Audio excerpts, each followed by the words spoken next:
Per il sardo sembra di essere tornati all'anno zero, quando nel dopoguerra, sull'onda dell'italianizzazione forzata, la lingua sarda veniva considerata come un mezzo espressivo di serie B da lasciare solo alle classi povere o a espressioni del folklore popolare. Questo senza dare al sardo la dignità e l'importanza che merita in ambito non solo storico, sociale e culturale, ma anche scientifico.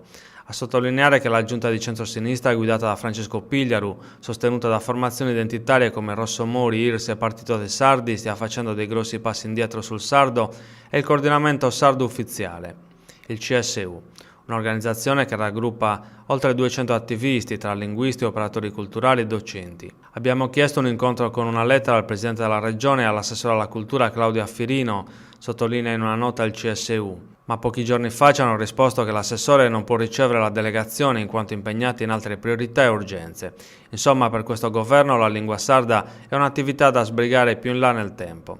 Secondo il coordinamento sardo ufficiale, la lingua sarda riveste un ruolo primario nella politica dell'isola. È una questione cui va data la massima priorità e in breve tempo. Pertanto denunciamo che l'atteggiamento delle autorità regionali non è di buon auspicio per il futuro della politica linguistica, sottolinea il CSU, che indica anche cosa occorra fare per salvaguardare il sardo. Difendere e promuovere la lingua sarda comune, istituzionalizzare e stabilizzare gli sportelli linguistici, sostenere l'insegnamento del sardo nelle scuole e la diffusione della lingua nei media, creare un'agenzia regionale per la diffusione della lingua, normalizzare il sardo nella società e nella famiglia. Ma su questo fronte la Giunta regionale e il Consiglio regionale per ora non hanno dato ancora risposte.